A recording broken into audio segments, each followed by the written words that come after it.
Saygıdeğer izleyicilerimiz, Sıla yolunda maalesef üzücü haberler de alıyoruz. Trafik kazası haberleri haber merkezimize gelmeye devam ediyor. Maalesef pek çok vatandaşımız kaza yapıyor, yaralananlar var, hayatını kaybedenler de var. Aksaray'da Hollandalı gurbetçi vatandaşımızın kullandığı otomobil yolun karşısına geçen koyun sürüsüne daldı. Kazada Afganistan uyruklu çoban hayatını kaybetti. Sürücü ve yanındaki arkadaşı ise yaralandı. Kazada 17 koyun da telef oldu. Kaza saat 04.30 sıralarında Aksaray Konya Karayolu Ataköy girişinde meydana geldi. Engin Topaloğlu yönetimindeki L618 GL plakalı otomobil Afganistan uyruklu çoban Mink Muhammed'in yolun karşısına geçirmeye çalıştığı koyun sürüsüne çarptı. Kazada çoban Muhammed yaşamını yitirdi. Sürücü Engin Topaloğlu ve yanındaki arkadaşı yaralandı. 17 koyun ise telef oldu. Arkadan gelen Seyit Kızıl yönetimindeki 68 LC 571 plakalı kamyonet ise Topaloğlu ve arkadaşının indiği otomobile arkadan çarptı. Çarpmanın etkisiyle otomobil şarampole yuvarlandı. Engin Topaloğlu ile arkadaşı çağrılan ambulanslarla Aksaray Eğitim ve Araştırma Hastanesi'ne kaldırıldı. Hollanda'dan tatil için geldikleri Fethiye'den memleketi Tokat'a gitmek için yola çıktıklarını belirten Engin Topaloğlu bir anda karanlıkta fark etmeyerek koyun sürüsüne çarptım. Daha sonra araçtan arkadaşımla indik. Biz iner inmez arkadan gelen kamyonet aracımıza çarptı ve araç şarampole yuvarlandı dedi.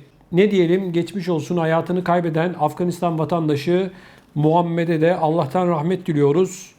Özellikle gece arkadaşlar maalesef Anadolu'nun pek çok yerinde traktörler ve bu tür hayvan sürülerine dikkat etmek gerekiyor. Hiçbir işaret yok, ışık yok vesaire yok. Aman siz olun. Mümkünse gece yola çıkmayın arkadaşlar. Türkiye'de gece yol gitmek gerçekten çok tehlikeli. Traktörler ve hayvan sürüleri büyük bir tehlike arz ediyor. Aman dikkatli olun derim. Saygıdeğer izleyicilerimiz, Almanya'nın en büyük bankalarından bir tanesi olan Commerzbank'ta küçülme devam ediyor. Yaklaşık 7500 kişi daha işinden olacak, işten çıkartılacak. Hisselerinin büyük çoğunluğu kamuya ait olan Commerzbank'ın yılın ikinci çeyreğinde 527 milyon euro zarar ettiği ve bu yılın içerisinde 340 şubesini de kapatacağı duyuruldu. Almanya'da Federal Yargıtay'ın bankacılık ücretleri konusunda mudiler lehine aldığı karardan sonra bankaların mali zorluğa girdiği belirtiliyor. Yani bu işlem masrafları ile ilgili havaleydi, işte para yatırmaydı vesaireydi. Bunlardan biliyorsunuz bankalar para alıyor. Bununla ilgili Yargıtay Almanya'da bir karar aldı ve bu paraların çok fahiş olduğunu, alınan bu paraların da müşterilere geri iade edilmesini istedi. Şimdi bana göre çok doğru bir karar. Çünkü bankalar internet bankacılığı üzerinden bile havale yaptığınızda, EFT yaptığınızda, para bozdurduğunuzda vesaire ya da döviz aldığınızda sizden çok ciddi anlamda komisyonlar alıyor. Bu durum dünyanın pek çok noktasında böyle. İşte Almanya Federal Yargıtayı bununla ilgili bir karar alarak bu bankacılık hizmet fiyatlarının çok yüksek olduğunu ve bu alınan paraların da iade edilmesi gerektiğini söylüyor. Bundan sonra Commerzbank'ın ekonomik olarak sıkıntıya girdiği belirtiliyor. İkinci çeyrek için 527 milyon euro zarar açıklayan ülkenin en büyük bankalarından Commerzbank, geçen yılın aynı dönemine ait bilançosunda ise 183 milyon euro kar göstermişti.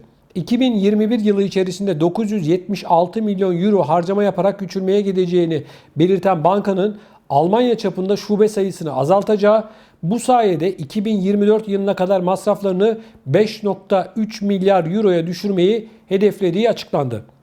Frankfurt merkezli bankanın 790 olan şube sayısını 450'ye çekeceği belirtilen açıklamada daha önce işten çıkartıldığı belirtilen 10.000 personele ek olarak 7.500 kişinin daha işine son verileceği duyuruldu. Bankanın mevcut personel sayısı 39.500. Bankaların müşterilerinden fahiş oranda ücret aldığına hükmeden Federal Yargıtay fazladan alınan miktarların müşterilere geri ödenmesi yoluna karar vermişti. Böyle bir uygulamaya karar vermişti.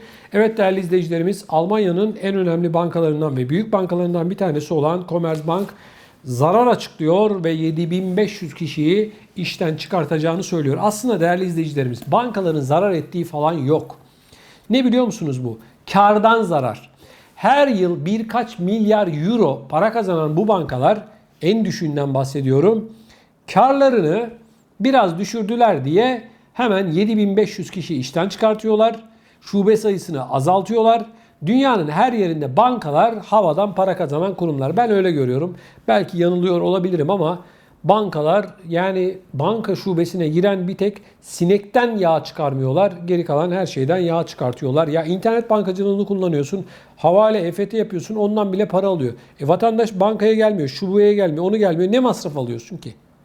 Yargıtay çok doğru bir karar almış. Bankacılıkla ilgili gerçekten fiyatlar çok fahiş. Özellikle bu havale fiyatları, EFT fiyatları almış başını gidiyor.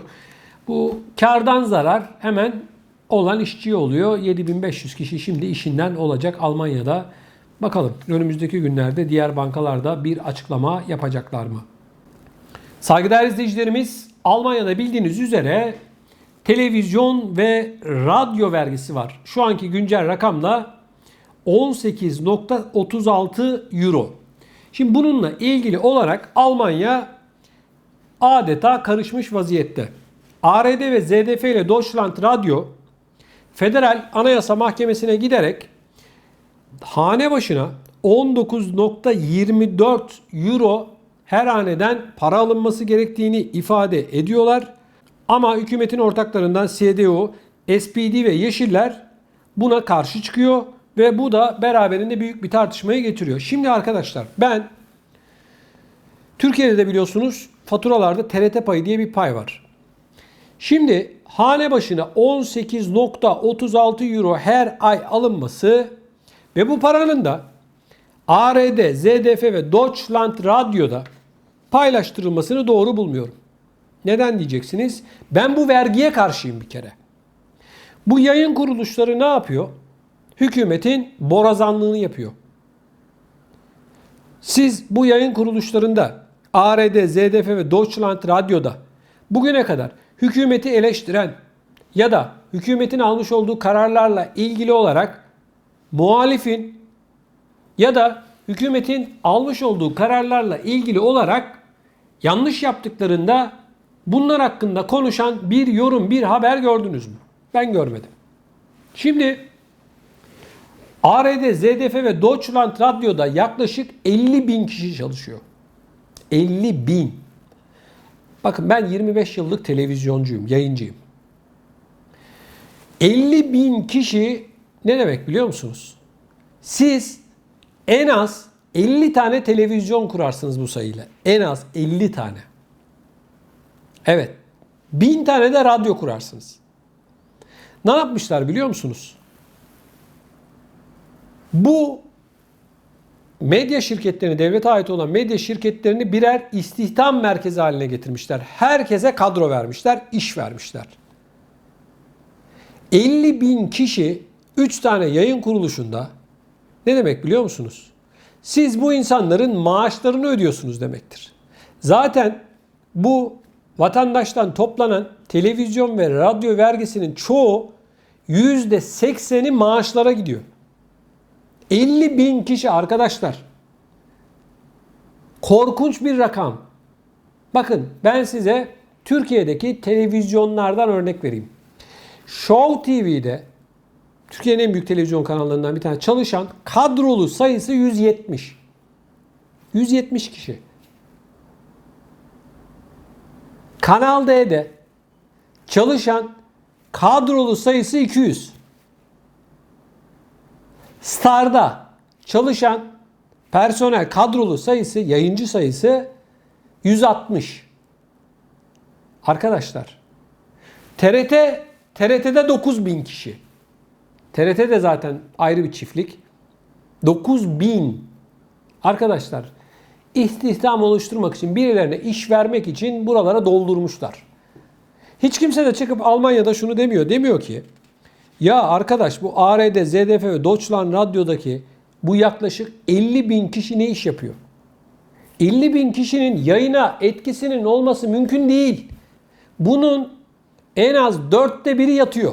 demektir. En az 1/4.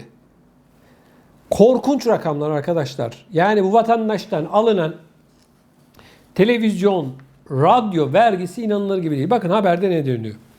Bilindiği gibi bu yılın Ocak ayından itibaren geçerli olacak şekilde 17,5 euroluk radyo ve televizyon harcına aylık 86 sent zam yapılması istenmiş, ancak Saksonya-Anhalt eyaletinin geçen yıl Aralık ayında veto etmesi nedeniyle zam toplanamamıştı. Saksonya-Anhalt eyalet hükümetini oluşturan SDU, SPD ve Yeşiller harca yönelik zam konusunda anlaşılamadığı için eyalet parlamentosunda harç artışına onay verilmemişti. Bunun üzerine ARD ve ZDF ile Deutschland Radio Federal Anayasa Mahkemesi'ne giderek itirazda bulunmuştu. Almanya'da televizyon ve radyo vergisine yapılacak zam 3 aşamalı olarak belirleniyor. Buna göre ilk önce kurumlar ne kadar gelire ihtiyaç duyduklarını rapor ediyor.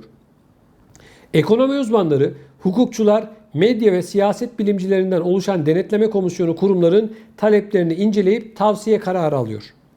Komisyonun tavsiyesi ise daha sonra eyalet başbakanlarının onayına sunuluyor ve ardından eyalet parlamentosunda onaylanıyor.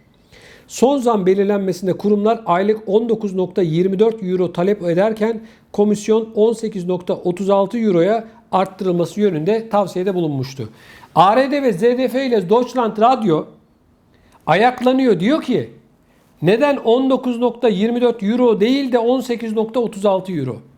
Şimdi ben arkadaşlar bu olayda görüyorum ki bu medya şirketleri vatandaşı esir almış.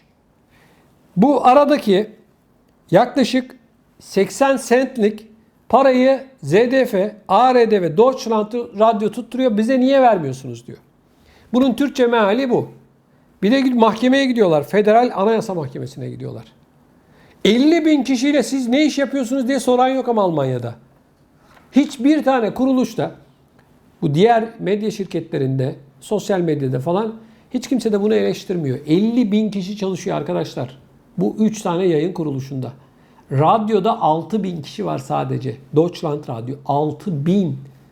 Yayıncılıkta bu rakamlar yok arkadaşlar. Bunların, yani bu radyoda çok net söylüyorum size, Almanya'nın her noktasında olsa en fazla 200 kişiye ihtiyaç var. Her şey dijital zaten. Gerek yok ki. Uzaktan yapıyorsun çoğu işi artık. En fazla 200 kişiyi çalışabilecekken 6.000 kişiye kadro vermişler. Onun için bizden bu vergileri alıyorlar. Bu adamların maaşlarını ödemek için. Bunun başka bir şey yok. Hiç kimse beni kandıramaz. Gelsin bir karşıma bir tane bu ZDF, ARD, Deutschland Radyo'da birisi anlatsın bana 6.000 kişinin, sadece radyoda 6.000 kişinin iş yaptığını. İş yapan 100 kişiden fazla yoktur. Geriye kalan 5.900 kişi sadece maaş alıyordur. Hani bankamatik maaşları var ya, bunlar da Almanya'nın bankamatikçileri. Hemen ay başında maaşı çek. Korkunç rakamlar arkadaşlar. İnanılır gibi değil.